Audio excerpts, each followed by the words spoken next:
Hello and welcome to Movie of the Year, the only podcast that has the science and the screaming to determine what is the single greatest movie of any given year. That year is 1984, and tonight, for the first time in like 7 months, that thing I just said is true. We are actually going to determine what is the single greatest movie of the year 1984. My name is Ryan. I am your host tonight. I have been your host all season, and before I bring in people to interrupt me, it seems like that is their only job, is to just talk only when I am about to talk. I'll take this time to say thank you to my friends Mike and Greg, who, despite us having a rotating panel, they seem to be here basically every week. We got to talk to the booker about that. For an absolutely wonderful season. I thought that they both did a great job, and now that I've said that, I will bring them in one at a time. They both had their entrance music, and they have requested that their entrance music be sung by me. Oh. So here to come help me pick the movie of the year 1984 is, first up, Mike. Informer, did us today, what about we do now? A leaky boom boom now. Boom now. Happy to be here. And happy to be represented by my boy, Snow, the only guy in the game who I think ever rapped truly. Your favorite Canadian rapper? Yes. Love the name, by the way. Not Mike. That is a very basic common name. But Snow, I know. you're a white rapper. Name yourself Snow. So it's Mike is my stage name. Is now an okay to talk? My mom named me Splendiferous, but I thought it was just like, it's hard. I'm what, the guy DJ Pop who fucking gives us points is gonna say Splendiferous. No, come on, nobody needs to hear that so many times. Mike, you, thanks, Gravano, being here. Ryan, Nighttime. Thank you for having me. You're nervous. You're a nervous Nelly about ending the season. I'm not nervous. I'm nervous about one of you taking over next season, burning this fucking ship that I built piece by piece to the ground. Burning down the house. Oh. To quote one of our major stars of the season. Ray Parker Jr. And coming in now into the arena, we'd like to do the podcast in the middle of a ancient Roman style Coliseum, is Greg. Oh, Canada, the land of rapper Snow. Greg, you're here. That's right. If Canada were a person, it would be me. That's so true. Kind of seem like Annoyingly America, polite. but I'm a little nicer. And you sit on top of our heads like I a do. America hat. I do. Greg, Yes. are you excited to be here tonight? I'm very excited. I'm ready to do this. You know, every season must come to an end, and I think I sort of went through my anxiety about the end of the season a couple weeks ago, and now I'm ready. Now I'm ready to pick which song is the equivalent, or rather, which movie is the equivalent to the song. It's not Song of the Informer. Year. It's not Song of the Year. I'm going to pick Song of 84. Is that not? That's what I'm prepared to do. Movie and song are both the same. Purple Rain. Neither one are eligible for Ineligible. tonight. So thank you for that, Prince Erasure. I was so bummed, and I wanted to continue the season, maybe double up the movies, do 16 more shows, till about 5 minutes ago. And I'm so stoked. Let's get this bitch wrapped up. I am over it. It's time to move on. Where we're going to move on to, we will reveal later. But let me let everybody know that this is part one of a 3-part series because of how much love we're going to give to the year 1984. We are going to whittle down the bracket from 16 to 1 and hand out multiple awards called Mooties. Movie of the Year. Moody? Moody. Yeah. Got it? Oh, shit. Yeah. I just got it. It's an exciting night. It's the best night on television. It's must-see TV. If it's new to you, then it must be CTV. It's been called the Characters most welcome. unpredictable night in Hollywood. Isn't that correct, Ryan? It is, yes. Deadline has once said podcasting, period. It is a podcast. So thank you, Deadline, for that. Before we dive into the movies, I do want to talk a little bit about the year and the season. Did we pick up on any themes that were running through the 16 movies that we got through? One that I would say definitely is we didn't, I think, harp on it that much, but there were hardly any women in these movies. It was really weird. Like, I don't know if you guys got your official ballots, but when it came to Best Actress, there were fewer Best Actress nominees than there were movies from the year because there were either supporting actresses in the movie or lead actresses. Usually you got like one of each. Sometimes you didn't even get that. Yeah, I mean, it was if you had a woman in your movie for more than like 40 minutes, she was nominated for Best Actress this year.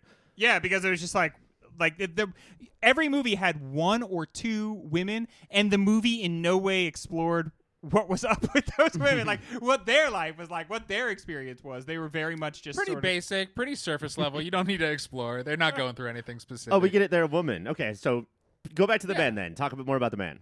They want to take care of the men. They would be offended and embarrassed if we dwelt on them.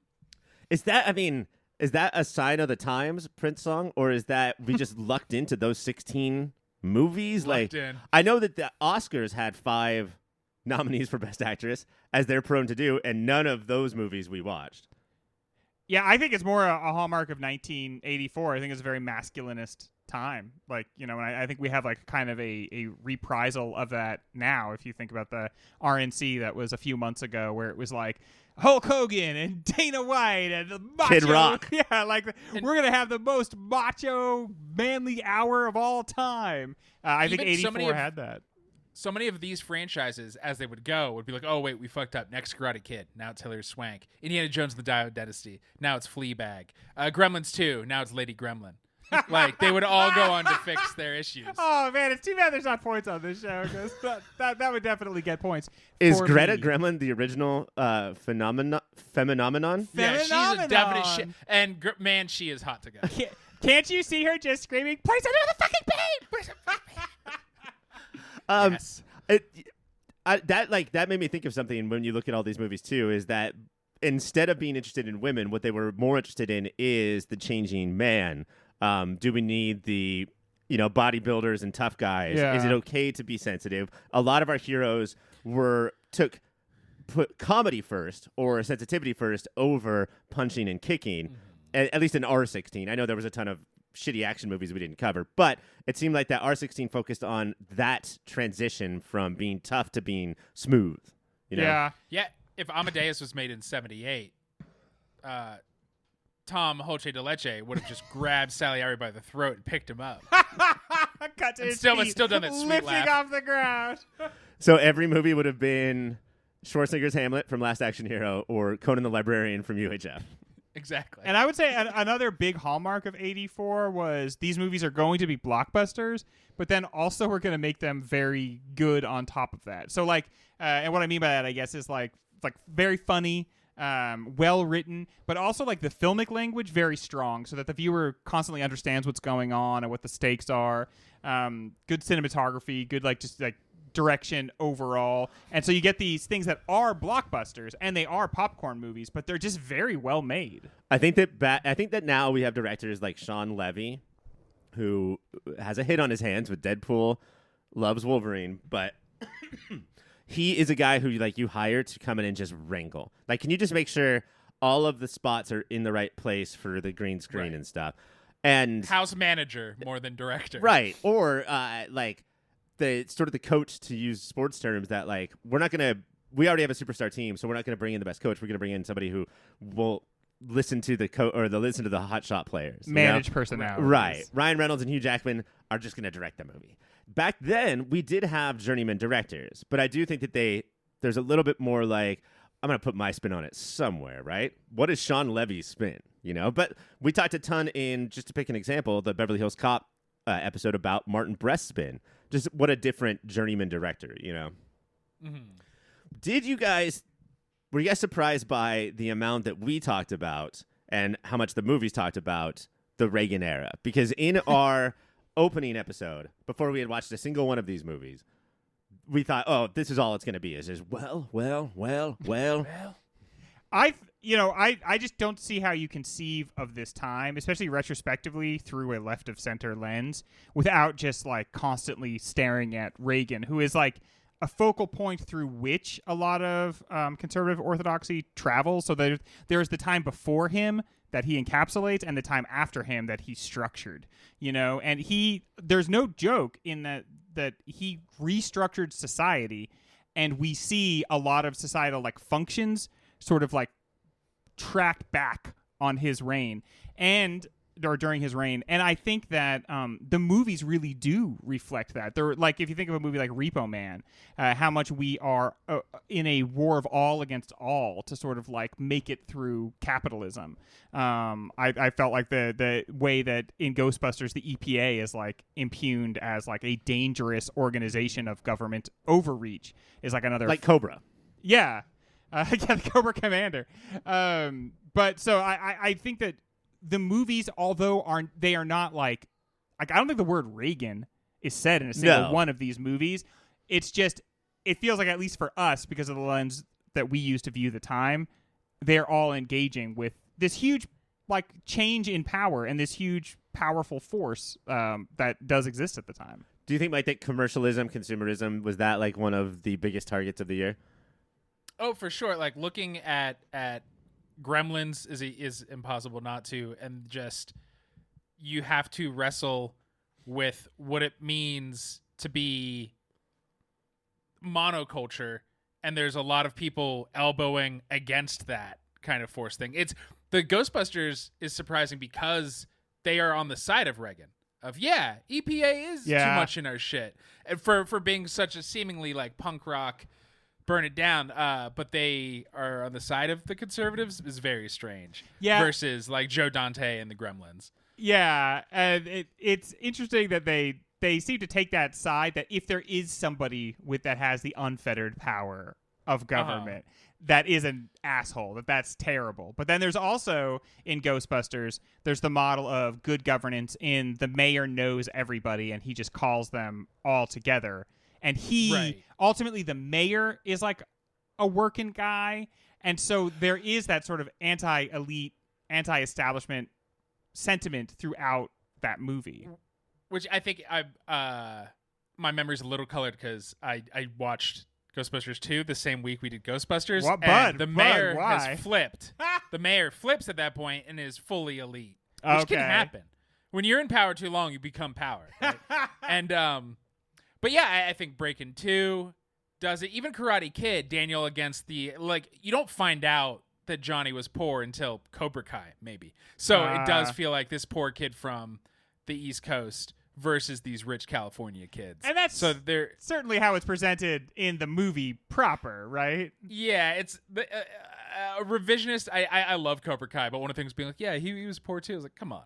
Yeah, come on. Yeah, but he was blonde. Everybody in that movie that was blonde ultimately turned out to be a very rich person, even if they had to bleach their hair to get it.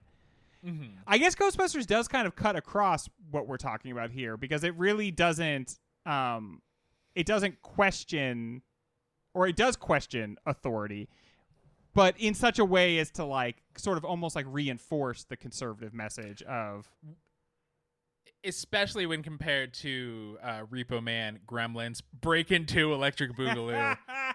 All of those I think question authority more. It's Terminator. Like, I think there's a lot. Nightmare. I think it's so. I would not have guessed at the beginning of the season how far down of authority questioning Ghostbusters would be. It does feel like it's doing it in a 12-year-old way, where the burn it all down of Gremlins is more, feels smarter. You know what it did seem to question, though? It seemed to question masculinity. Yeah. Like, and it seemed to have a real problem with this sort of like masculine culture that seemed to be prevailing at the time, and sort of tried to hew a path for a new masculinity, like provided a series of abortive attempts at masculinity. So there's like the Rick Moranis character who tries to use like financial prestige as a form of substitute masculinity. But then honestly, there's Venkman, who seems to find some like third way where you tune down masculinity, but then don't completely eschew it. You're still kind of like a man, but you don't have sex with somebody who's under possession. I would say would go on to, if Reagan influenced the rest of society, then I think Venkman definitely influenced the rest of a certain kind of dude post Ghostbusters. Yeah, who would for those of us who were pricks but would never take advantage of a demonically possessed woman. Yes, commercialism, consumerism, we get it. Cool. I did want to touch you real quick. One of our newer awards is the fashion of the movie, right? Like, what was your favorite 1984 fashion? Did this season deliver on that, or were we forcing ourselves to make picks every week? It delivered Oh, no. 2 different styles of fashion, and I loved. It had the fashion of the runway, or not even the fashion of the runway so much as the fashion of like the lookbook, like the Fashion of the 80s themed parties in Yeah, college. drawing. Yeah, exactly. No, that's a perfect way to put it. Yeah, the way we would draw, the way we would dress right now, to make ourselves look 80s coded. But then there was also the way people really dressed, and that was very fun to see. Like Nightmare on Elm Street, all the kids dressed Yes. the way kids actually did in the 80s, and that was neat. A lot of beiges and earth tones. Yeah, and But sweaters. only in the browns and yellows. It got to the point that even it feels like Eddie Murphy knew, because in Beverly Hills Cop, and I know it's because he's talking about Michael Jackson, but 2 guys are dressed like different Michael Jacksons, and he laughs, and that is basically a modern viewer watching. Like, so everybody just fucking dressed like that? No, which is why a character in there would laugh. It's also hilarious to watch Axel F. Foley, if you're not nasty, laugh at people in leather jumpsuits in that movie. Yeah. Like, bitch, do you know how you dress? I always thought there was like a 2-pronged joke there. Yeah, I think so. They look dumb like Michael Jackson, and also I just dressed like that for a special 5 years ago or whatever. Guys, it is time. If you want to know what we thought about the fashion more specifically, we're not going to have an award for that tonight. We gave out an award every fucking episode. So why don't you go do the work, okay? Do your own Do the research work. and We listen can't to do those all episodes. the work. It's not our job to educate you. Go into your own home lab and listen to just the fashion award of each episode. As long as you download it, we don't care how much you listen to. We're going to take a break. And when we come back, we are going to start handing out awards and eliminating movies.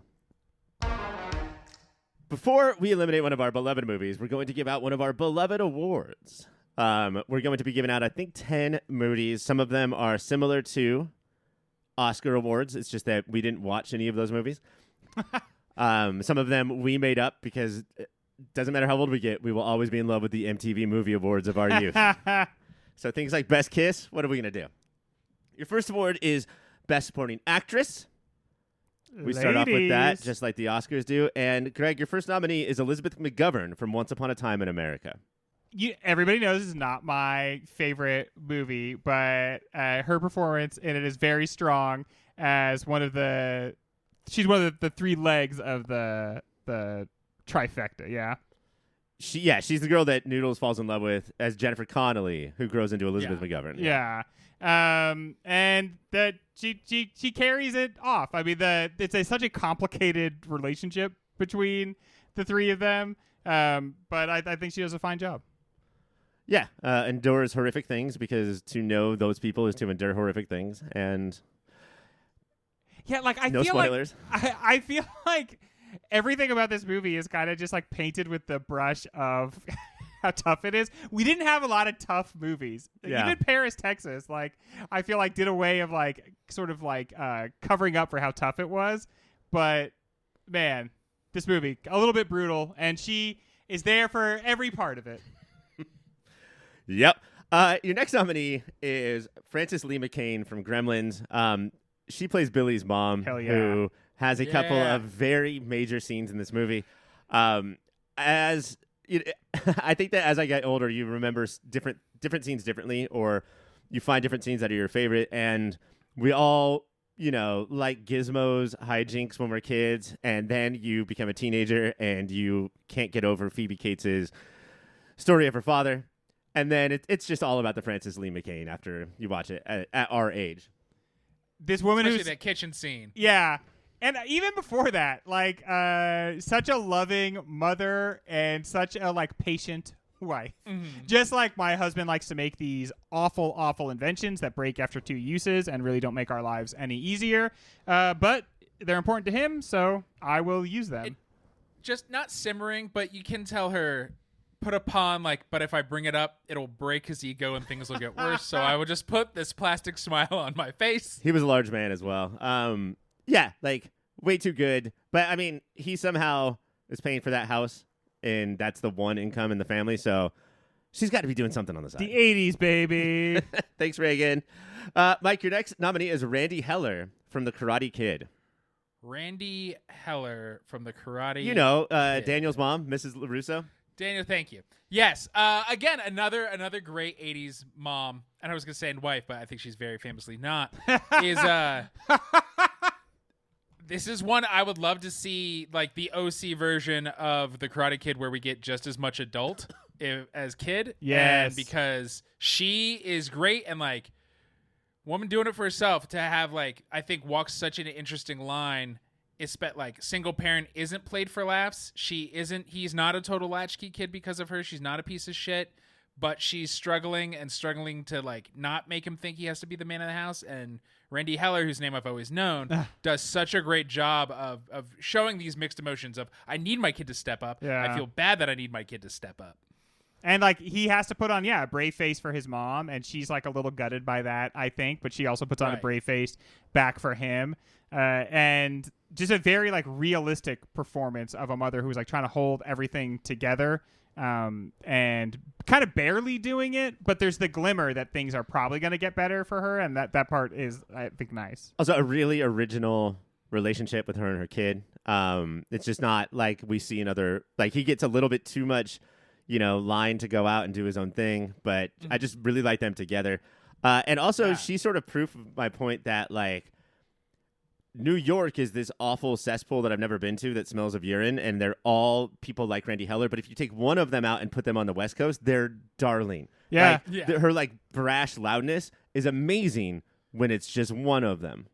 Otherwise, it's just a cacophony. They're both part of a proud tradition of the late 70s and 80s, which is that like in Superman fashion, Superman on Krypton, Red Sun, not just a guy, right? Just a but guy. You take him, you put him with the yellow sun, he's super powered, just next to humans, much better. That's the way it works with the East Coast, West Coast. You take your average New Yorker, your average New York cop, maybe a guy from Queens, right? You put her with a white son, Daniel LaRusso. You put him in the West Coast, he's cleaning up because he's not soft like all these West Coast effete liberals, right? He's basically Superman. Greg, the next nominee is from Ghostbusters, Sigourney Weaver. Yeah, giving us a lot of different flavors. Dana, right? Zool. A lot of things to think about. Also, it's so interesting. It's like she is the face of having to deal with dudes in 1984, and we don't get a ton of that in like the whole year. But her choices are like the super masculinist, gross guys, or the guys who are like, I'm eschewing that, but then I have like no masculinity. Her having to put down everybody in the correct way, be like very nice to Rick Moranis because he's a sensitive boy, but be very like in Venkman's face because he needs to be like put in his place a little bit. And just how at the end of the day, she's fucking exhausted by trying to do all that. If there was single character posters of each character, like the tagline of her poster would be like, the ghosts are the least of her problems.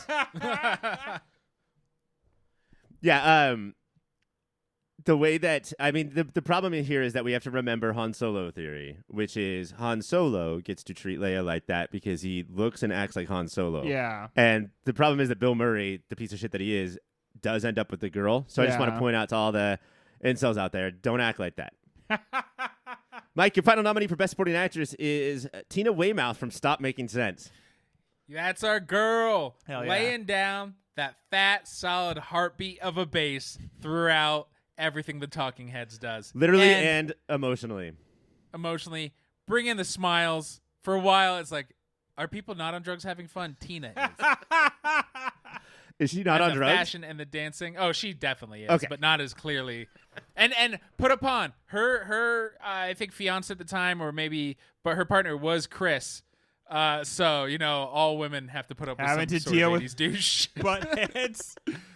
So a butthead behind you and a fucking egomaniacal Looney Tune artist. In a lot of ways, she's the soul of this performance. She comes out, and she kind of mirrors the whole field of it, which is she comes out a little bit small and just doing like little motions, little dances. But by the end of it, she's so into it, and we're exactly there too. I feel like she really represents what's going on. I said this, I'm sure, in the episode, Stop Making Sense episode, but as someone who has inexplicably been on stage as much as I have, her ability to feel natural up there is just something that I have admired my entire life.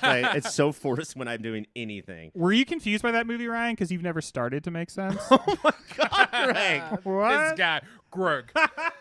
I can't wait to get out of this season so I can stop getting so roasted. Your nominees are Elizabeth McGovern from Once Upon a Time in America, Frances Lee McCain from Gremlins, Randy Heller from The Karate Kid, Sigourney Weaver from Ghostbusters, and Tina Weymouth from Stop Making Sense. And a little special shout out, of course, to Noodles, Billy's dad, Daniel's ex-father, Bill Murray, Rick Moranis, and, of course, David Byrne for being the pieces of shit that cornered these women and made them sing and shine. And your winner is... Ooh, what a genuine crinkle as he opens that. Mike, can you hear this crinkle? I can hear the I think we're all in Crinkle Town. It's Elizabeth Govern from Once Upon a Time in America. What do we have the least to say about it? This is probably the straightest performance. This is probably like the most emotional performance any of these people had to make, and the most like grounded and realistic and gritty. So I think that it's well earned. All right, gentlemen. I'm just gonna roll into it. Let's cut a movie. Round 1, Battle 1. On its way to beating Birdie and fan favorite Splash, our number 1 seed, James Cameron's The Terminator, is quite the heavy hitter. When Ryan said that it was better than its sequel, he was mocked. But by the end of the episode, he was praised, which might make it not just the best movie of 1984, but also second place after Silence of the Lambs for 1991. Its opponent is Breakin' 2 Electric Boogaloo, the 16th seed. Why is it the 16th seed? Because it was Mike's out-of-bracket pick, beating Firestarter and The Never-Ending Story to get into the Sweet 16.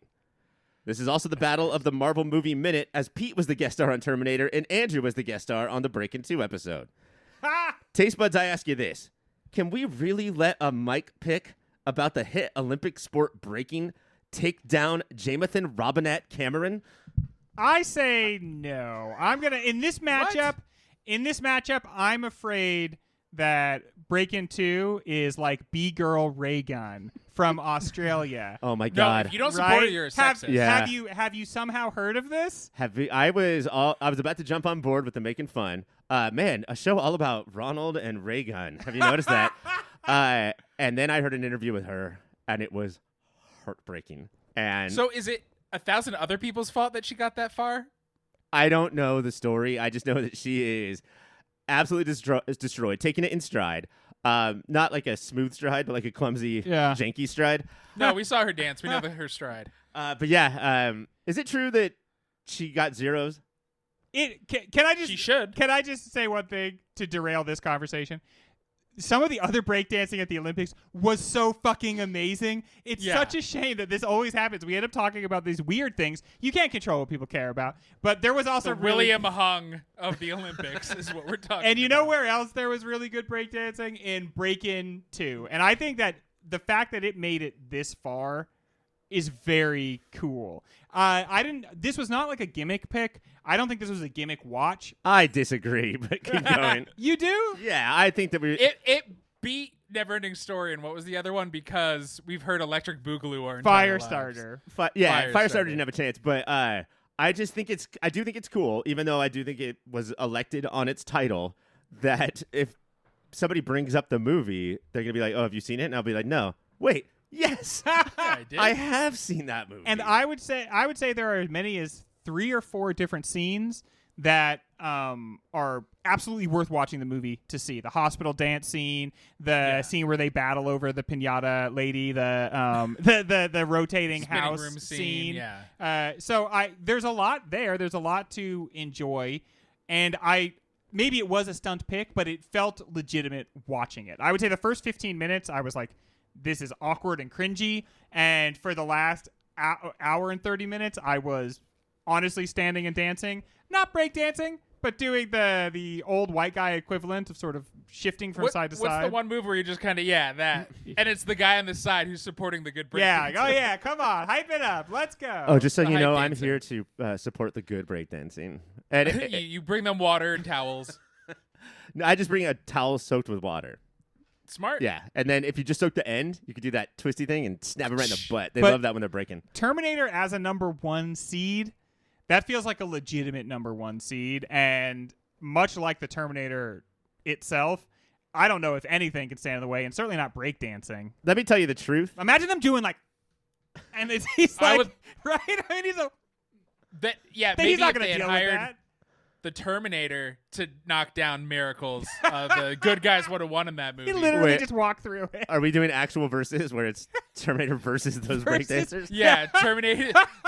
The kid would steal Terminator's lunch and he would snap that kid's neck. In this scenario, he's sent back in time from 2024 Australia, right, to end breakdancing before it can even begin, thus obviating B-Girl Ray Gun's terrible performance. How many B-girl ray guns are we going to see at Halloween this year? Oh, no. I didn't even think about that. It's so easy, too, right? You need like a polo and a visor. I mean... But also just dance like you're actually capable of. Yeah, exactly. You can dance like as good I as said you I wasn't going to possibly join in can. on this shit talking. I'm going to tell the truth. The board made me read that paragraph about you guys, like, Loving you so lifting much. me above your heads Yeah. and cheering me. What? No, that's how I remember it now. But I love you, Mike. But I do think, maybe this is still like rewriting history, but I do think that there was a claim made by one of us that it is the better movie in our intro show. Yes. And that seemed crazy. And then it wasn't me talking you guys into it that made you think that, but it was you guys watching it that made you guys think, well, maybe it is.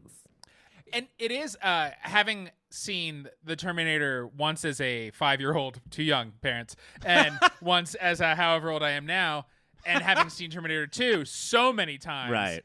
I'll say I do think Terminator 1 is the thinking person's Terminator. Yes. And Terminator 2 is a great popcorn time at the movies. Yeah. But I could see dumb little 5-year-olds getting bored with Terminator 1. Terminator Yes, this is 1 not for 5-year-olds. Terminator is a movie based on life. Terminator 2 is a movie based on Terminator 1. Yeah. And so that's the issue really right there. But honestly, by the end of the show, more than anything else, I was excited about what a great companion piece it is. I think that there is more of a reason for Terminator and Terminator 2 to exist, and they do more to reinforce each other and to actually like bring out aspects of each other that are interesting than almost any two sequels. So I think it's the better You think movie. good double feature? I think it's an amazing double feature. I think it's like a remix of a song where, like, the original's better, but if it's time to dance, put on that remix, Yeah, wow, there's Yeah. a lot there. Thanks. I also think that, I don't know if we brought this. I can't remember if we brought this up in the intro because we recorded that days ago. We do one segment of this show per week. Yeah, we don't want to get overwhelmed. But, the Repo Man and with the Gremlins, the consumerism and the commercialism is on Front Street. But with the Terminator, it sort of is what happens if you guys keep going down the route that Right. Repo Man Yeah. and Gremlins is projecting. So I think there's a lot. There's so many think pieces. I just want to write think pieces. Oh man, Guys, why are we But instead you podcasting, gotta which is talk, hard? because we're paid hard to talk. we have to Writing's so easy. I Why don't know. we do we that have Why to even start a shout- Substack. It's been talked about, Greg. Don't mock. The board will be like, wait, do they mean it? And make us. If I could be one of the people reliably relied on to actually generate written content, I'm sure we could do something like that. But when it comes time to write, I just instantly start sweating, crying, and I lie on the floor. Well, plus I'm okay, not great, but okay at asking people, whether they're listeners or family members, to like support the show. yeah, I couldn't with a straight face say support our Substack. Like No. that's such a crazy thing to ask no. people. Gentlemen, it is time to remove a movie. I don't know if this is the hardest battle we're going to fight tonight, but we got to fight it anyway. Mike, It is a hot leather on leather. is there any other kind? Who moves on to the Elite Eight? Is it Terminator or Break Into Electric Boogaloo? Look, I know normally my shtick would be pretend to start saying break into electric boogaloo, but I have grown up. I'm older and wiser. I do say the award that deserves that we don't give out is best party movie, and I do think out of these 16, it is the best party movie of all Yes. of them. And yeah, I do think that some of us have like, I don't know, sort of an aversion to movies so bad they're good. I would say that Breaking 2 works on the level of like, if you're talking during the talking parts, it's fine. But like, it is truly an enjoyable movie. Except, I think a scene we didn't talk about enough, and everybody should shut the fuck up if you're putting this on a party. The scene where Turbo and Ozone go to Kelly's rich-ass parents' house for dinner. Yeah. Shut your mouth and watch. Yeah. And yeah. Sit your ass down. and Listen. Do the work. That's praxis. But it's the Terminator, of course. Greg, I can't believe you said that. What do you think? I love watching Break Into Electric Boogaloo was one of the highlights of the season because this season for me, a lot of it was a great movie is even better than I remember. And so it was like, what's the difference between what my memory of the greatness was and how great it was? And Break It to Electric Boogaloo had the biggest gulf between how bad I thought it was going to be and how enjoyable it was to watch. Having said that, I don't know if there's another movie on the bracket it could beat, and it certainly can't beat Terminator. I mean, that's something I never think about is what is last. That's just not, Yeah. I'm not, but it might be it. There's no movie that like offended me in such a way, like say Hook, where I'm like, no, this is the worst no matter what it's up against. Before I vote, and who knows what I'm going to say, I do want to shout out to Pete and Andy from the Marvel Movie Minute from True Story FM for guesting on these 2 episodes. An amazing job. We hope to have you back. Wait, do we? We do hope to. Yeah, we hope to have them back. Okay. Emails are going out soon.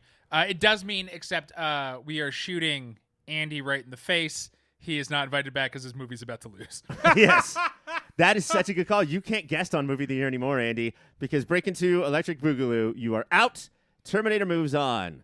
And will be back. Seamless. It's from the movie Electric Boogaloo. For us, we're going to take a break, so hasta la vista, baby. Round 1, battle 2. And when I say that, I mean round 3, right? Round 3, battle whatever. Thank you. Beating Place in the Heart and 20 years later, Once Upon a Time in America, our 8th seed slid right into the Sweet 16.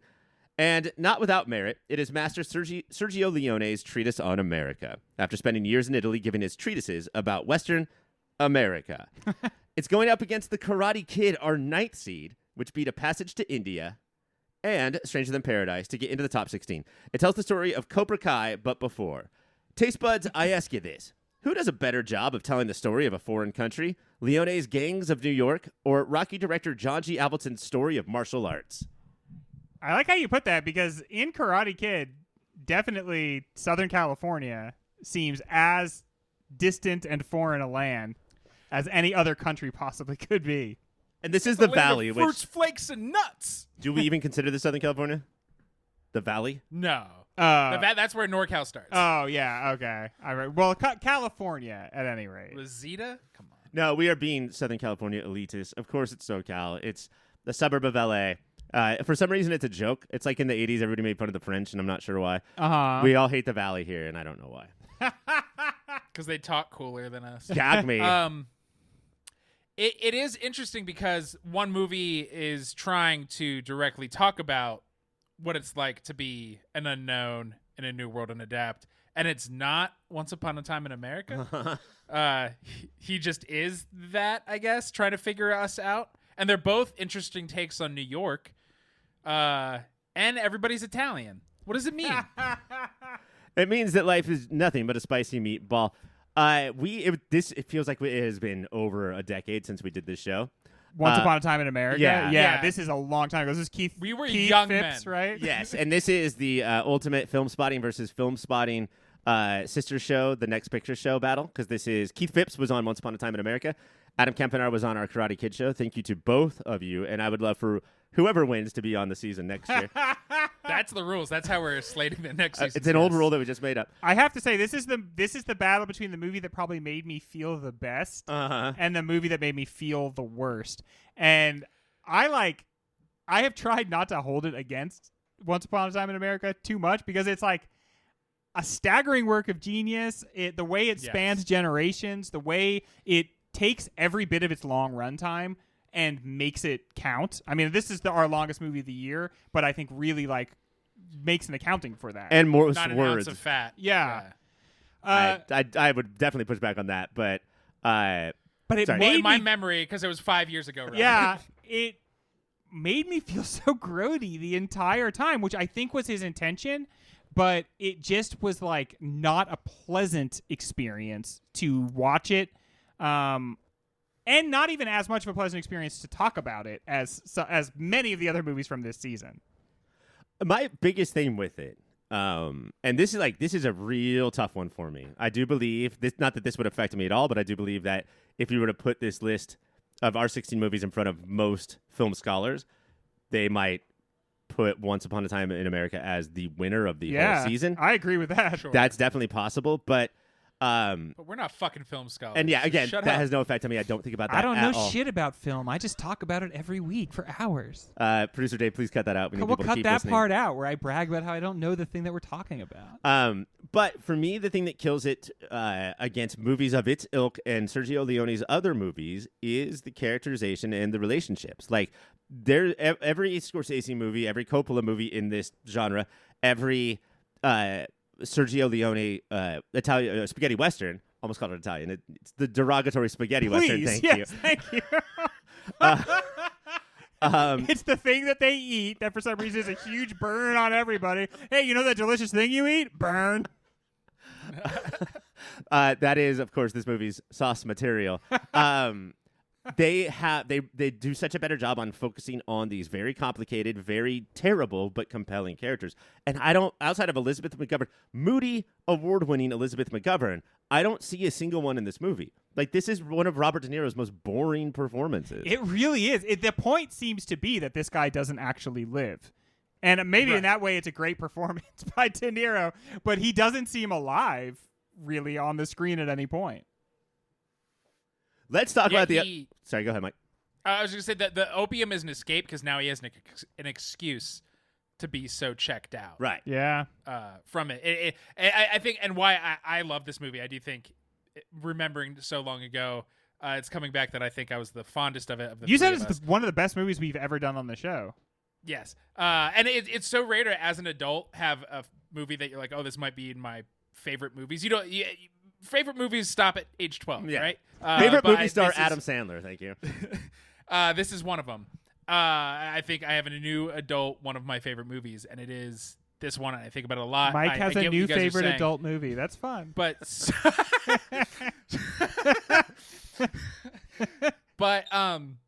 so many of those, and I think it is very intentional given everybody who's involved in Once Upon a Time in America.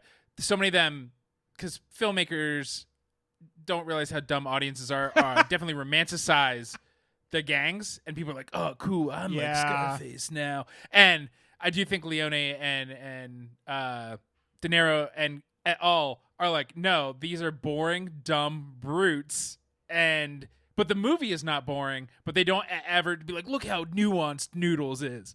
Like, no, he's kind of just a power-hungry, cutting out his little corner. And I was really into how weird it is, the idea that you want to be your friend so bad that you destroy and take their life, and that it's kind of a form of love. It's like this nexus of love and destruction and violence, and that part was very interesting. And watching that unfold again over the long runtime of the movie, I think made it more impactful. You watch these guys go from kids, and you're like, "Damn, he wanted your life the second he saw you, and he freaking took it." It took a while, but he got there. Just so listeners know, Mike lives 2 blocks away from the studio, but we make him record over Zoom because of how capable he is of taking over our lives and then ruining it. Going back to what Mike said about the romanticism, I think that it's not they're not romanticizing these lives or these people, but I think that there's a love of New York here, a love of filmmaking, and I think it's so much Morricone. His score is doing all of that, oh, my heart is aflutter at this epic story. But the city is shown as dirty and wet. It's an epic location, but also doesn't he also show how this is not a fertile ground, and it creates people like this? Yeah, exactly. Yeah, this is a tough, dirty place, and this is what it does to genius. If you're a genius, it's gonna force it to be you're a genius of the streets. This was the season of, okay, I liked this movie as a kid, but is it any good? We said that almost every week. I would say that The Karate Kid went had the biggest jump from my memory to, holy shit, this is a quality-ass movie. This is not a karate movie. This is a fucking film. Yes, and just nearly perfect family movie in every way. Hits all these familiar beats in a new way, almost like Pixar movies do. I guess my biggest concern is, does it have enough to rival a movie with the scope of Once Upon a Time in America? I don't think that we would necessarily fall into the trap of Once Upon a Time is about more important stuff, so then therefore it gets the award. Or the moving on, right? But this is a tough matchup for me. I don't think it's about more important stuff. I think it's got a more elevated tone, But I think the way that this looks at like kind of the new family, which was still a new thing in the 80s. Oh, God, to be divorced back then? Yeah, exactly. And the way what is identity? Like if you are a New York American and it's that different to become a West Coast American, then what are you when you're Mr. Miyagi, who is like from Okinawa, so he's not quite Japanese while kind of being Japanese. He's like he has given everything to America, but America has turned around and taken everything from him and just reduced him to like essentially a handyman.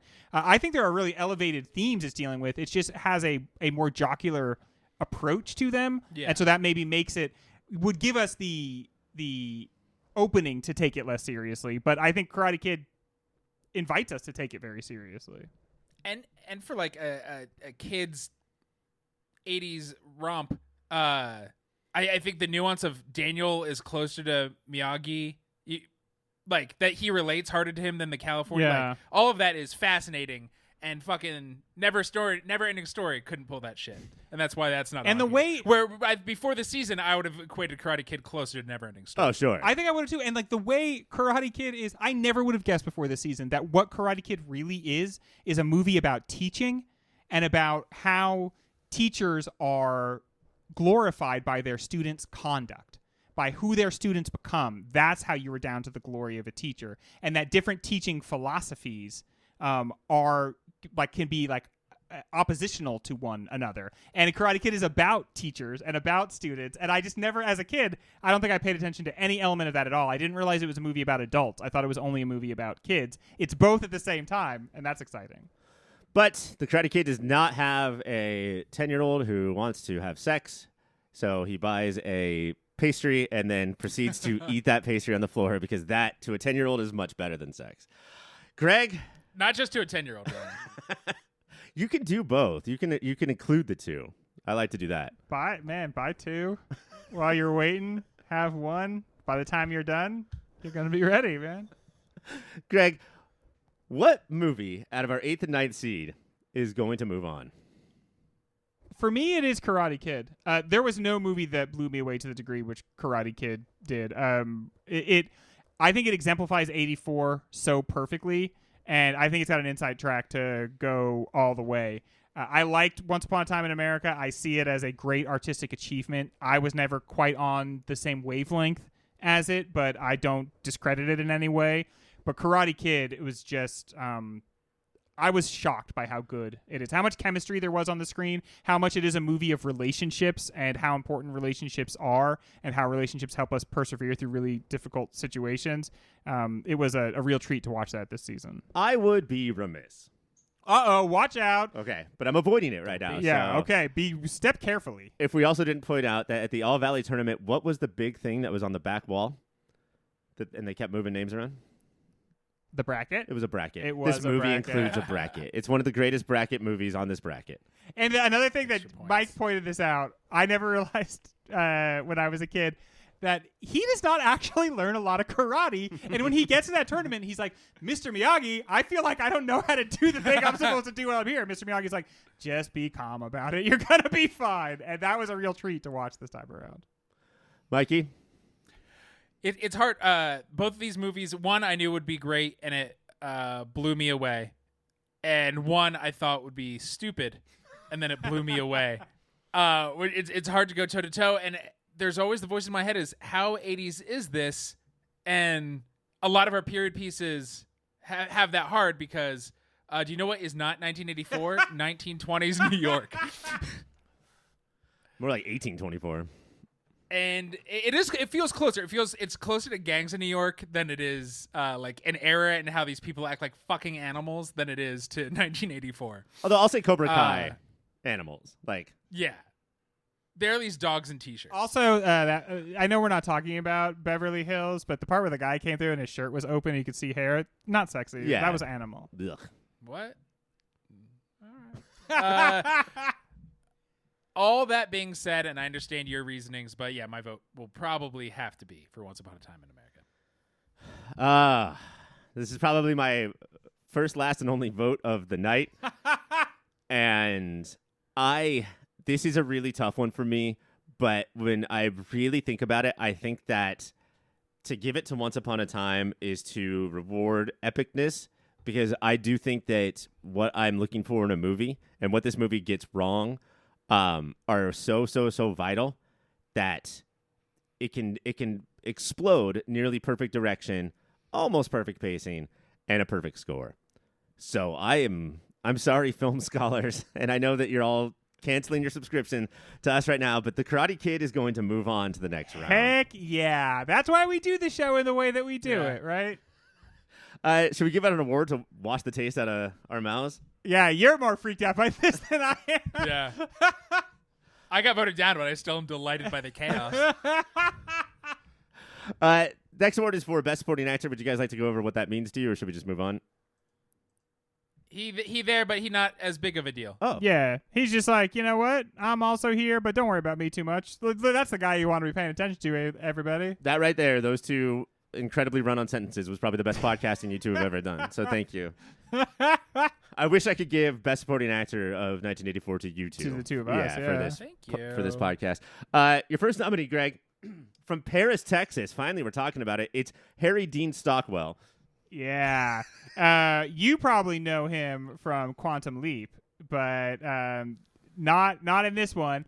He has a lot to do because the viewer is not sure like what is going on in the early part of the movie, and we're kind of looking to him because he's the more normal character to tell us exactly what's going on, and he bears that weight. And didn't we say that the story was, we had heard that the story was that he was like basically good, like, well, acting didn't work out, so I'm done when he got this job. And it's hard to believe that seeing the performance, because he has a lot to do in this movie, yet he's not given the big scenes where you get to declaim a speech for pages, right? He has to do it in the in-between areas. He has to do it by playing off of people. And honestly, that's what a supporting actor has to do, right? You have to just like help to develop the scene and not to steal any spotlight. And I think he did those things very well. It's a wild one because if you just watch the first 30 minutes of the movie, he is the lead actor. Yeah, you know? Right. And then he just sort of disappears. So he has to get all his work done very quickly. And I think it's very hard to pull off well, you're my brother and I haven't seen you in 7 years and here's our without it feeling like, okay, Mr. Exposition. Yeah. And he doesn't. Harry Dean Stockwell rules. Mike, your next nominee is Harry Dean Stanton from the film Repo Man. It's confusing. This is the year of Harry Dean Stanton. And I guess of Harry Dean's. Him and Repo Man as like the Jiminy Cricket / Mr. Miyagi role, but like without a conscience. Like that guy who while, also like, has you snort speed. Yeah, well, did your mentors not do that when you were a child? If just that, he walks the line of like, he is a good influence, and then you watch it, you're like, no, I don't know. This guy is too complicated. Like, for a goofy punk rock movie, Dean Stanton gets it. And like, I definitely can see how he would become a believable cult leader in Big Love later. Like, I wish Dean Stanton was in so many more things. I love this job, this role of, and this is like since the dawn of independent cinema, where like we have this low budget thing. It's going to look low budget. We're going to shoot it fast. We're going to shoot it probably illegally, but I think it's the Harvey Keitel award. But we need one veteran actor to come in and ground everything. And it's not just ground what's on screen, but probably also what's off screen. He was like the players coach, and and I think here's how you act as a real actor, guys. Emilio Estevez was like, no, that's how you do it. You put in one earring. Greg, your next nominee is, again, from Once Upon a Time in America. It's Jimmy Woods. Now, we're not huge fans of James Woods. He was Hades. As a person here, but has a good streak. Such an interesting character as somebody who like wants to take everything and then wants to forget and make the world forget that he's done it, and then that forgetting becomes the most important thing. You really do watch him. The character goes from just a kid, but you watch even James Woods' turn with the character go from a young guy to this really old, sort of embittered, legitimate, but now like completely ossified and like dehumanized person. And James was able to capture all of that. It's probably his best role ever, except for he might be the best part of the movie. Yeah. You know, I mean, it's shot very well, and there's some interesting transitions and everything. But his the like magnetism of his performance and of like his talented Mr. Ripley style.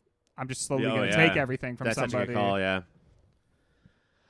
Mike, this is fitting for you because to my Indiana Jones, to Greg's Charlie, what's her name?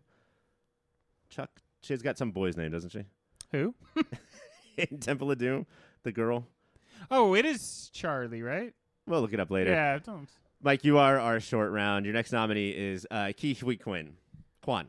I feel like it's so fitting that we're doing 84 this year so we can talk about Ki Hui Kwan because we've had the Quanaissance in the last couple of years. And how does everyone who gets a Renaissance have a name that fits perfectly in Renaissance? That's part of it. That's how I'm going to start betting in Vegas who's going to get it, but it's all going to be mathed out based on can you say Blancaissance. And he was always good. I could see it being like, oh, now Indy has a kid sidekick. Fuck this movie. This is dumb. And he is cutesy and annoying, but in the perfect way. Like he gets what the poochiness of his character is, and he still like grounds it and makes it funny and charming.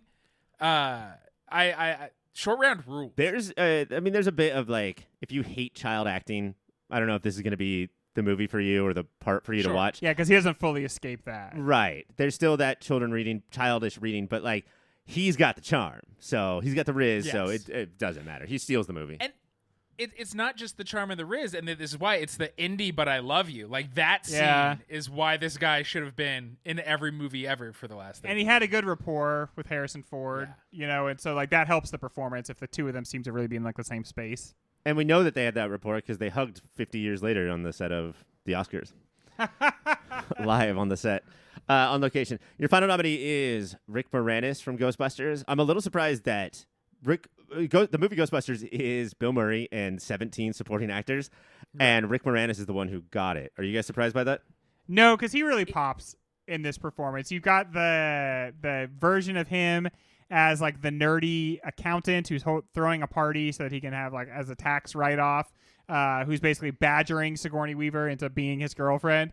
But then you've also got like the more kind of like cool and like the possessed version of him, which is a fun departure from that.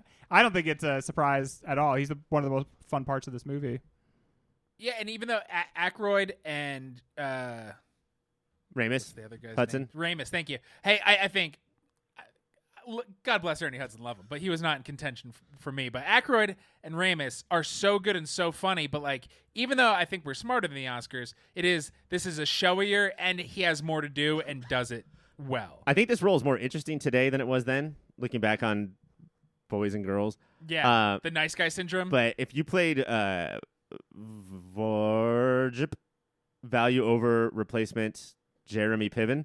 If this was Jeremy Piven, it would have been unwatchable. Oh, he would have been slimy as hell the whole time. Yeah. And hair plugs like falling out. Jeremy Piven's a gross guy for so many reasons. Your nominees are Dean Stockwell from Paris, Texas, Harry Dean Stanton from Repo Man, James Dean Woods from Once Upon a Time in America, Ki Dean Kwan from Indiana Jones and the Temple of Doom, and Rick Dean Moranis from Ghostbusters. And your winner is Crinkle It Up, motherfuckers. Crinkle. Chris Crinkle over here. It's Rick Moranis from Ghostbusters. Wow, congrats, We are Rick. What we are. Is that it? Just we are who we are? Is this an early showing of how the night might go? Somebody from our studio audience just did a perfect Mike impression and yelled something. So congratulations to Rick and Randy. Come pick up your Mooties for Best Supporting Actors this season. No, not Randy. Elizabeth from Once Upon a Time in America. When we come back, we're going to kick out another very special movie to us. Your number 4 seed is Paris, Texas. Beating the Bostonians in Purple Rain on its way to the Sweet 16, Wim Wenders' Paris, Texas tells the story of Travis, a man who returns to society to attempt to reclaim, or at least make sense of, his past. It's going up against a movie that is the same in every way. This is Spinal Tap. The 13th seed in the bracket, Spinal Tap has already beaten Chud and Footloose, 2 movies that are also identical to Paris, Texas in every way. How many Paris, Texases did they make in 1984? Rob Reiner's classic mock rock doc is credited with creating a genre while also launching 1,000 memes, quotes, and joke bands. These are two very easy movies to compare, so let's obviously ask taste buds, I don't know, which soundtrack, the music of Spinal Tap or the music of Ry Cooter, better gets to the core of how men who need to find themselves will do everything but therapy. Probably Spinal Tap. I mean, Yeah. Almost too on the nose for this specific question and category. Is it Spinal Tap? Spinal Tap is a movie that I always remembered being a comedy that was kind of depressing. Watching it this time around, I did not find it depressing at all. I thought it was very fun and uplifting. I wonder if in your youth you thought it was depressing because you didn't want to see like your stars as like fallible narcissistic humans. I think I remembered it only for the parts. Yeah, I think I only remembered that part. And I didn't remember that they do get some little hint of like, no, things are kind of looking up. Like, I just remembered that movie ending like so many Christopher Guest movies do, which obviously different director, but like same kind of ensemble, where it just like it's really harsh to the characters right at the end, you know? But that's not what happens here. What happens here is that there's a little bit of an idea that they're going to improve things for themselves with each other and like, you know, with the population as a whole. And that's exciting. Maybe they remembered why they started as a band. Yeah. What do you guys think happens more? Henry Selick saying, well, actually, I directed Nightmare Before Christmas, or Rob Reiner saying, no, actually, I directed This Is Spinal Tap. I think that's why he put himself in it. Yeah. Like, if you remember, I was in it, and I was playing the director. To a clear 1-to-1. And that's really what I was doing, too. Based on nothing, based on my imaginations of these two men's real personalities, Selick and Reiner, I would say Rob Reiner 100% bothers him when people think it was a guest movie, and Henry Selick is just playing with more clay toys and does not give a fuck. Well, Rob Reiner is a hardcore liberal, which is probably why you actually don't like him. Yeah, and Henry Selick, as we all know, are Trump. Paris, Texas was the movie that before the season started, it felt smart to say was probably going to win. But my recollection of it, the actual show, is that it had two big fans and one not so big fan. Mike, do you still feel that way now that we're down to the voting time? And we're assuming that you've watched it at least once since then? Once a day. Once a day? Since oh, wow. Then. So it's been like 8 months, so I've watched it so many times. I think about it a lot. There are shots that at this point are so burned into my brain. I think it's hard to go toe-to-toe with Vim, not just in this class, but what about in with a Vigor? lot of our classes. You can Vigor all day. Yeah. Anybody can go toe-to-toe with that. I'm probably more up on it than I was then because of the thinking that happens. Yeah. But I'm still probably not as up as the two of you. And that's just, even if I said I was, you'd say I was lying. So I'm just going to be honest. It is a phenomenal film. Are you fucking happy? Do you think, not asking you to give your vote, but do you think This Is Spinal Tap is a better movie than Paris, Texas? Oh. I'll say this before Mike answers. He does. What I was going to say is that unlike the first battle of Terminator and Breakin' 2, I think either of these movies could be almost every other movie in the bracket. I agree with that. This is the fucking, like, Once Upon a Time in America and The Karate Kid was tough for me, but it was because I don't know what either of the chances are. To me, this is like Final Four matchup in the Sweet 16. And I think it's easy to, part of the reason we exist as a show is because fuck the Oscars and they don't respect comedy. Or us. And they don't respect us, and we don't respect us, but we do respect comedy. And I think it'd be easy to just think of, this goes to 11, and the Stonehenge, but I think Spinal Tap is so much more than that. And the deep character work these guys are doing throughout it, and the legacy of it, I think, is impossible to poo-poo. This is an awkward matchup for a number of reasons, and one of them is that in the film world, Paris, Texas is a name that everybody knows. But if you ask someone who just says like, yeah, I like movies, they've never heard of Paris, Texas, but they have an opinion already of This Is Spinal Tap, and that's one of my favorite movies I've ever seen. So like, not that that's all that matters, but there are all these different ways we have of determining what moves on and what is the movie of the year, and it's hard to avoid the fact that one of these is the biggest one of the biggest movies of all time, and the other one is a niche famous movie, but not known by most people. And I think that like the phrase "you have to watch this movie twice" is, I think, often like it bugs me when people say it.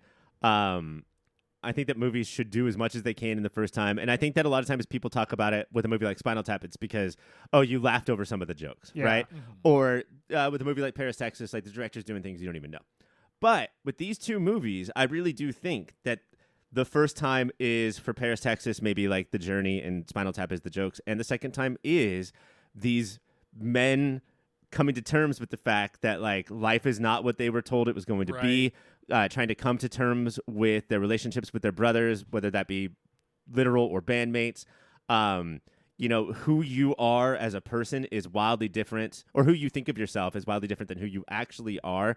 And that kind of stuff is hard to pick up on a first time. And so this last time of watching Spinal Tap, I was not laughing at new things.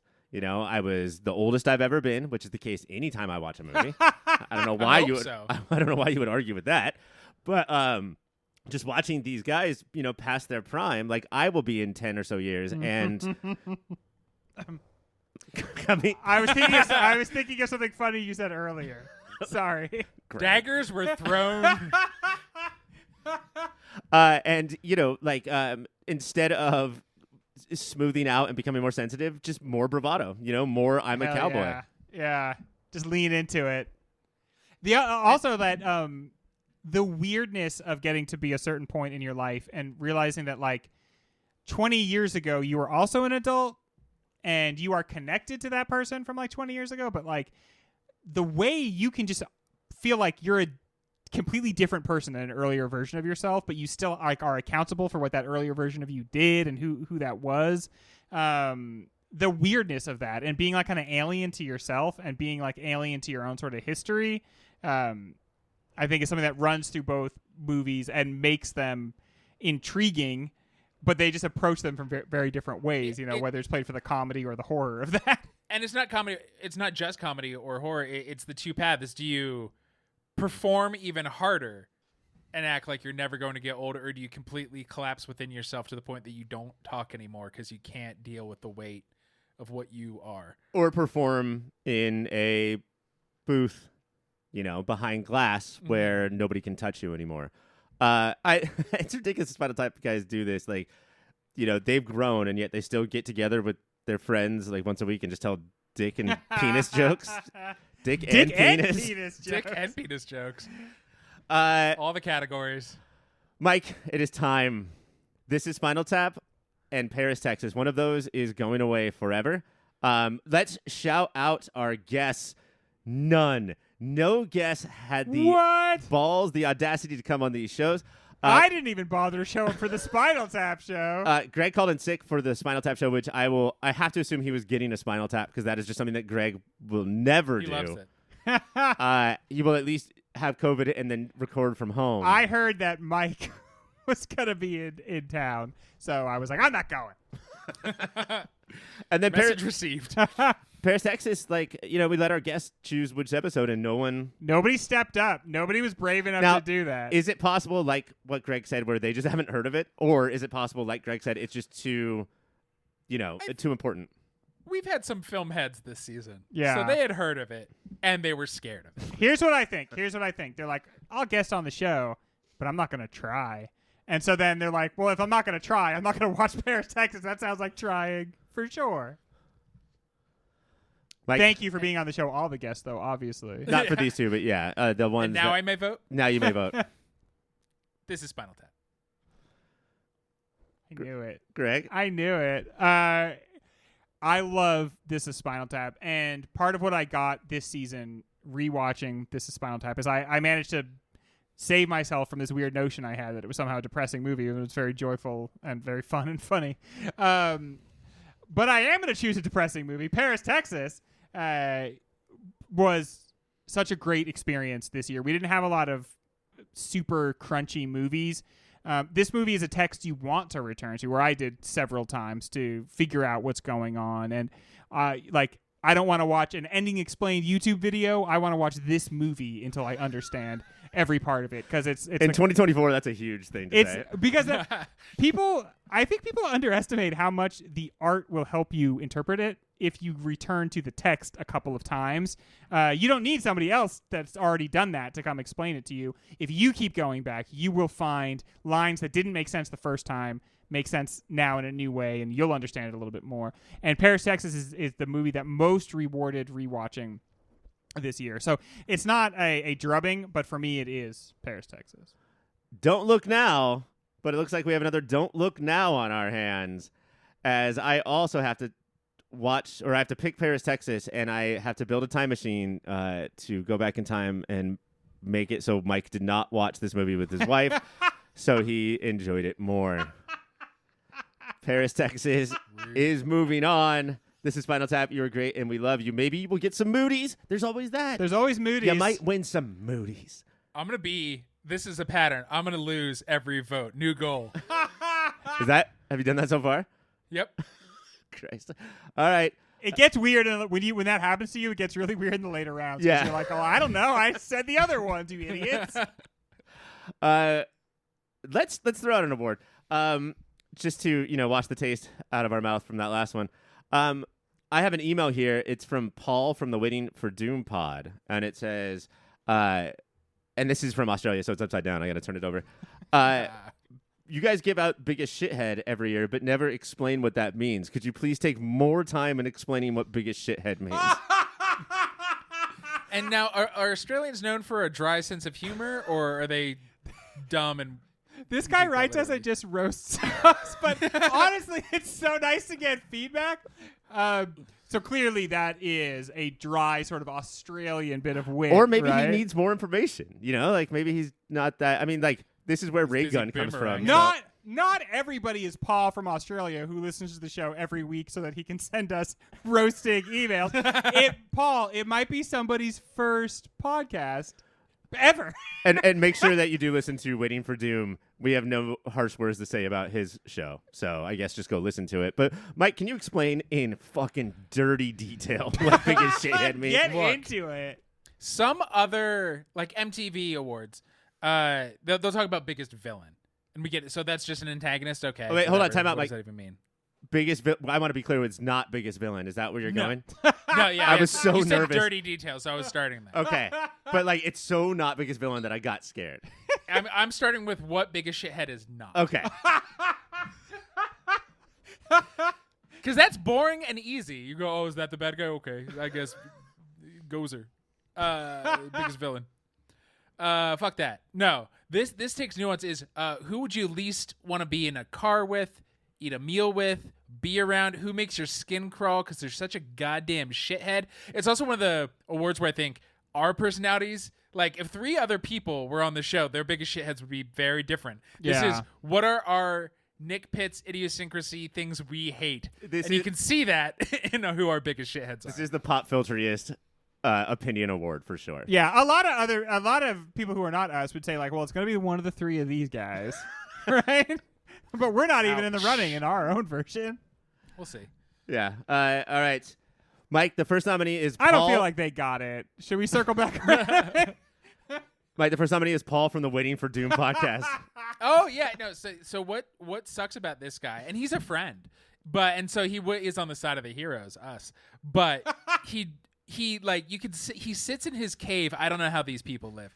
He sits in his cave and just enjoys our show, but then takes his time to be like, how am I gonna really make them hurt? And they're gonna laugh about it on air. I don't believe he's ever said that he enjoys it. I think we might be putting words in his mouth. All right, Greg. First actual nominee. I'm gonna give you some time to cook here. Okay. But Mike, jump in if you feel okay about it. It's Chris France from Stop Making Sense. This is the drummer, right? This is the drummer and partner to Tina Weymouth. James Brown. James Brown.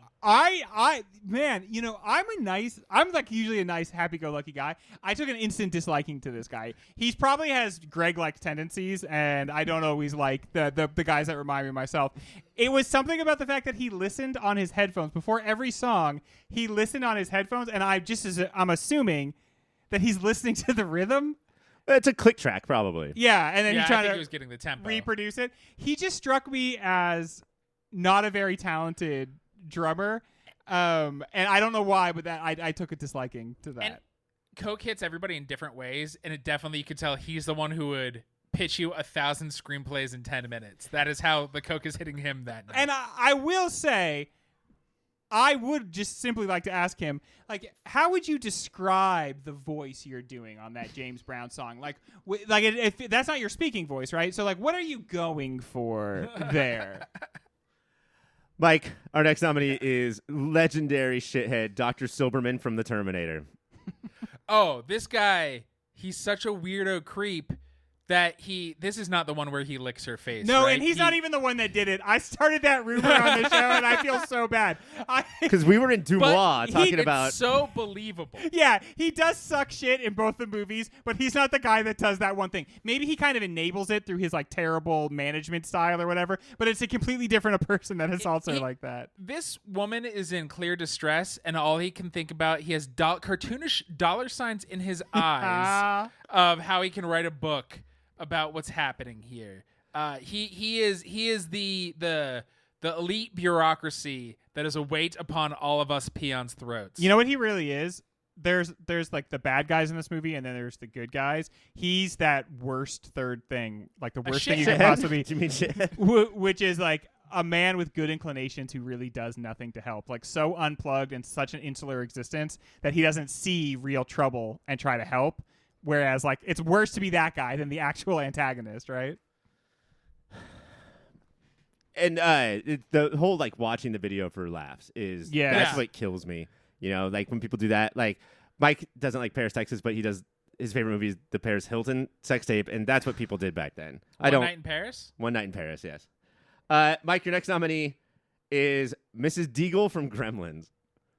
Mrs. Deagle from Gremlins, she is the Wicked Witch from Wizard of Oz. She is the It's a Wonderful Life, or I'm confusing with a different, like, this is an archetype, and Mrs. Deagle, with grace and aplomb. Evil rich lady. This is a proto-Karen. She wants to kill a dog. Oh, what's his name from Roadhouse? The guy who owns the city in Patrick Swayze's Roadhouse and just drives a monster truck to the town. Every small town needs one. Yeah, this is something that I don't know if happens in real small towns, but there's exactly one rich person in this town, and it's her. And she's like Mr. Burns. She's like the boss of the town because she's the one rich person. She has no actual authority or control, but they're all afraid of her because of her sharp tongue and fat wallet. And she is eventually killed by the thing that takes you upstairs, right? I assume she died. Like, yeah, I think it launches her hard into the ceiling. Yeah, I think we just see her become a dummy, and then we never see her again. Like when Al Bundy fell from the second floor. Exactly. Your next nominee is from Breakin' 2 Electric Boogaloo, a movie that's filled with villains, mostly like the, corporate people who just want to destroy the lives of children, as they do, to create a grocery store, which there has to be better investments than that. Although, price of eggs these days. Yeah. But then there's Rhonda, who I guess, used to be Ozone's girlfriend, wants to be his girlfriend again, and just corners the lead actress 5 times in the movie, and just tries to throw down with her. She's so annoying. She's so annoying. They'll be in the middle of, like, doing one of their dances to save miracles, and she'll just walk up. Herself, not much of a dancer. I mean, she danced a little bit, but not much of a dancer. And then just start harping on, nobody wants you around, you got to get out of here, Ozone's mine. And it's like, I don't think you can boss me into him being your boyfriend. Yeah. Like, he does not even acknowledge you when you're around, and you've got bad vibes. Like, she has, in a collection of people that have immaculate vibes, she has terrible vibes. There's always one. Could not be said better. We have often referred to the Biggest Shithead Award as the Ellis Award. Ellis from Die Hard. Yes. Paul, this guy was from Die Hard. Do we have to change the name of the award because your next nominee is Walter Peck from Ghostbusters, Greg? Yeah, I think that this should be the annual Walter Peck award. This is a guy who takes shitheadery to like new heights, because we always say the shithead is not necessarily somebody who's dangerous, right? Or not necessarily villainous, but he does manage to be very dangerous. Yeah. No matter what you think about this machine that's keeping all these ghosts contained, no matter what you think about that, don't just willy-nilly turn it off. In what world is that the thing to do? And that unleashes all the ghosts. It does. We're probably going to talk about this later, though. It also does unleash one of the great music moments of 1984. That is true. Yeah, but... And he's a music lover. That's why he did it. He just wanted to hear that track. He just believes in magic. I don't want to. I guess I can't thumb the scale because we all voted weeks ago. Yeah. But when we laboriously define shithead, Paul, in other seasons, we don't just say Ellis. Even though we had never done this, we talk about Walter Peck. Like, he is to be talked about before the 1984 season, I think is very special. And I'm going to crinkle now, crinkle, but it's Walter Peck from Ghostbusters. Of course. How shambolic would this whole effort be? Not just this one episode. I mean, the entire season where we lose that. And do we agree it should be called the Walter Peck Award? I'm down, Yes. yeah. Yeah. The Walter Peck Ellis Memorial Die Hard Ghostbusters, which is, I believe, the name of my hamster when I was 8. Let's take a break. We have one more movie to kick out tonight on this episode, but let's take a quick break. And when we come back, the final bounce out. We're going to kick out one more movie this week, and then we're going to take some time off just to recoup and wash all of the bad taste out of our mouths. In one of the most lopsided battles in the history of Movie of the Year, our number 5 seed takes on our number 44 seed. It's a fitting battle as we see two actors bring their old-school pulp heroes in today's modern 1980s landscape. The 5th seed is Indiana Jones and the Temple of Doom, a prequel that nobody knows is a prequel. The 44 seed is The Adventures of Buckaroo Banzai Across the Eighth Dimension, a movie that seems like it has to be a sequel, but isn't. Taste buds, I ask you this. Which director, Steven Spielberg or whoever directed Buckaroo Banzai, did a better job at updating their unserialized serial? And it was W.D. Richter directed Buckaroo, just so we don't get the You emails. did know, but Yeah. you just wanted to draw attention to the fact that that's not a well-known name. It's Steven Spielberg, so, you know. And I think he probably did the better job. I do think it's funny that this movie it doesn't really hide the fact that it's a prequel, but it also doesn't really like establish that very firmly either. I didn't know until well into my adulthood. there's the one line where he's like, It's earlier I than haven't before. even looked for the Ark of the Covenant yet. It's clearly like earlier in history, but that's the only indication. And also, he seems like a little bit more of a shithead. He's like, a bigger douche. Yeah, he acts like more of an asshole. And by the end of this movie, he has maybe learned that women are people, but I don't know that the actual text of the film supports that notion because it is made by the Divorced Dudes Club. And the movie is very much like, women are just making things so difficult all the time. Also, he's probably a douche because at some point they asked him to do the voiceover. And he was so pouty about it that he just sucked it up on the entire movie. And they're like, fine, we won't do it then. Willie. The lost voiceover track. Willie is the name of Kate Capshaw's character. Willie Horton. Am I going out on too far of a limb if I say that this was the year of seeing if our beloved childhood movies held up and this failed the most? Indiana Jones? I think we all, personally, I always had a tough time with this movie. I always felt like it was kind of too dark and too gross to really have the full spirit of the... Because of buggies. Because of buggies, yeah. And I was struck a lot more by the misogyny in it this time around. But yeah, probably... And racism. And racism. And a few scenes of choice racism. But so, yeah, I think it was the least, like, updated, my opinion was, for in a positive way.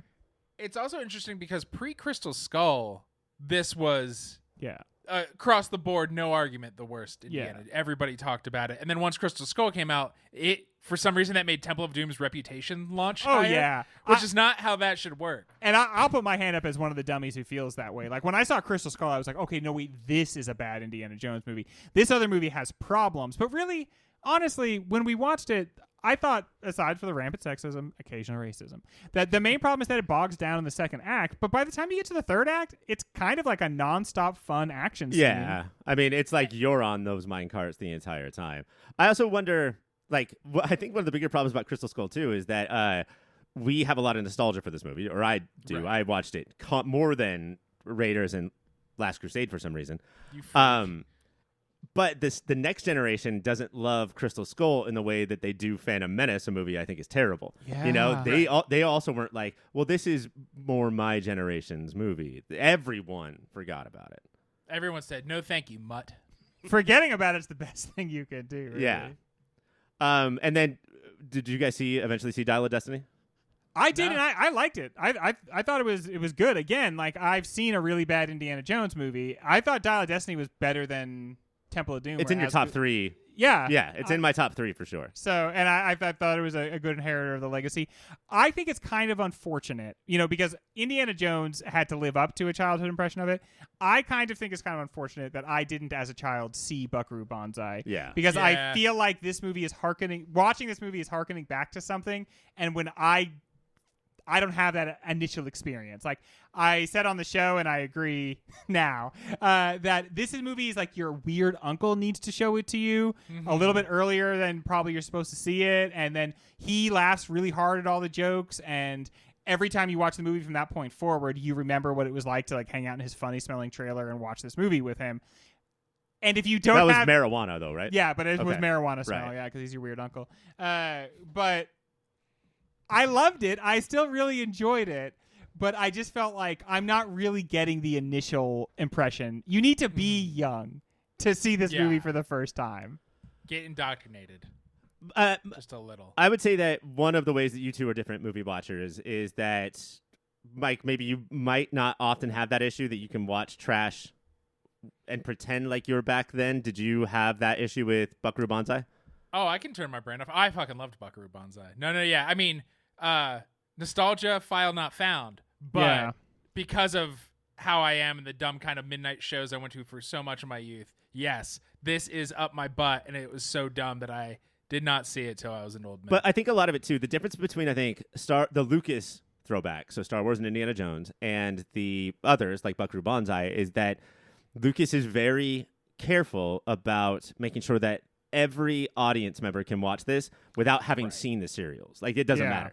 Whereas if you're doing a real down and dirty throwback like Buckaroo Banzai, it's almost imperative that you know all of the bullshit they're referencing. it's punk rock and gatekeeping to a fault. Right. If we're talking about building an audience, only weird uncles and super nerds who can trade like Betamaxes are into this kind of stuff. The guys who leave those boxes of porn in the woods, like that's who actually does it. I do think that on the Buckaroo Banzai show, we talked about how sometimes it feels like it's attempting to be culty, but I think there's another way too where it already knew that had to be the case. Yeah. So why not just lean into it a little bit, because it may never be appreciated, but it's definitely not going to be appreciated in its time. Whereas there are people who were around in the 30s who can love Temple of Doom for different reasons than the children of the time. Or maybe not Temple of Doom, but Raiders or Last Crusade. It's another Buckaroo Banzai, another candidate for the great movie to have on like at a bar, because you don't really need to hear what they're saying a lot of the times. The thing I said makes it sound like I didn't like it. I did like it. I just thought there could be even more to the experience if I had seen it as a little guy. I do think it's also one of these movies that you're supposed to see 1,000 times. Yeah. Right. And that by the 1,000th time you see it, when they make that joke about why is there a watermelon there, Yes. you are you've heard it so much that it's now become kind of ultra funny. Because when you hear something's a comedy, you look for setups and punchlines. Yeah. And oftentimes with what is known as a comedy, that is so odd. I was only looking for setups and punchlines, and now I realize how odd everything is about this movie. Yeah, it's like deep layers of absurdity, and at first you think it's just all ridiculous, and it is ridiculous, but it's highly layered ridiculousness that is very pleasing. Do we think Spielberg was going out on as many limbs as W.D. Richard was? No, do we think that he was not even with the let's make a horror, let's make something just darker than Raiders?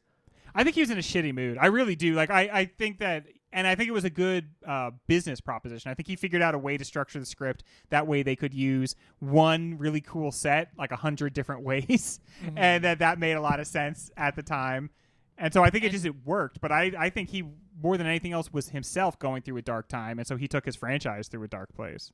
Yeah, he was stinky about his divorce, and he was stinky about not getting James Bond. And so he threw all of that into this specific Indiana Jones movie. James Bond was something I was thinking about along with Indiana Jones.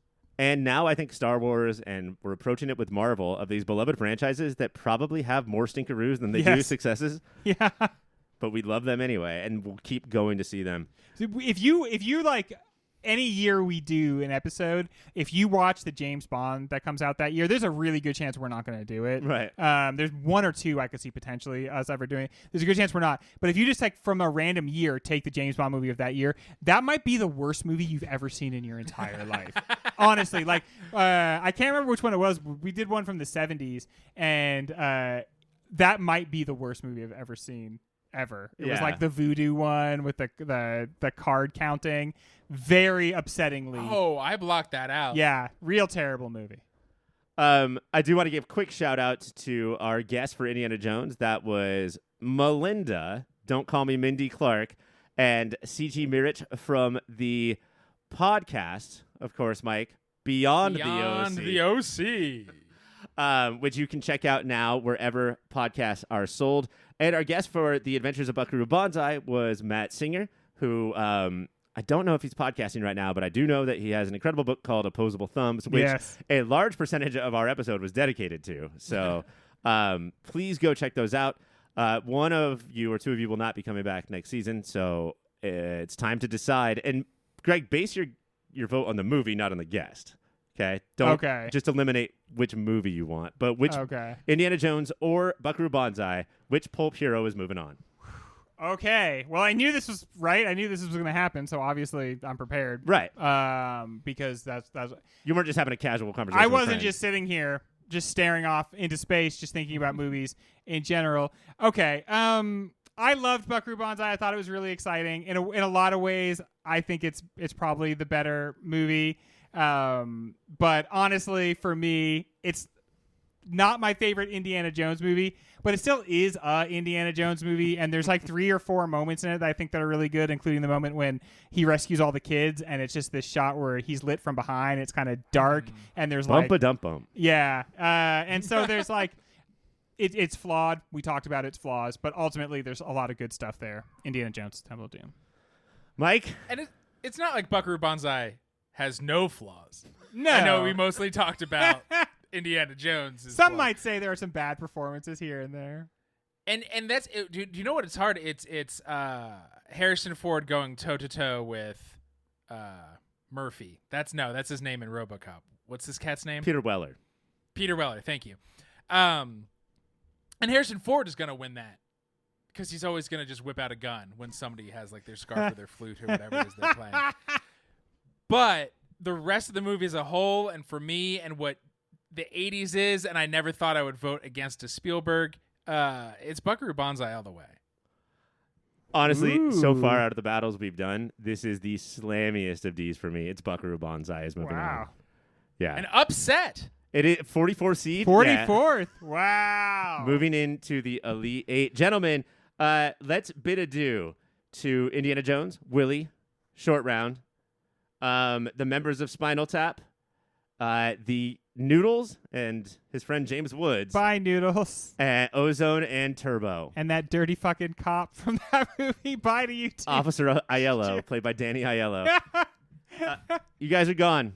And honestly, kind of forgotten. Yeah. Like, I would ask the audience to never watch those 4 movies again. Yeah, well, they're dead to us. They're in the graveyard. Any regrets? Do we need to record this again to get a different movie in? I mean, we did 4 battles, and I only turned positive on 1, so yeah, a few. I'd say a few regrets. Regrets in choice of friends? Is that what you're saying? But I did it my way. I'm not an independent thinker, so I wish I had said Buckaroo on that last one, just so that I could be part of the Friends Club. I'm not going to go to Greg first anymore. I'm going to have me and Mike vote so Greg knows what to say. Thank you. In the next episode. Next week, the rest of the first round, which is again the third round, where 4 more movies leave forever and 4 more movies compete on. But eventually, it will become the short round. It will become the short round. Short round, you're out. You've lost Best Supporting Actor and in the bracket. So, kick rocks, my boy. My name is Ryan. For Mike and Greg, I will just say tune in next week for the rest of the third round. And as always, keep watching them movies.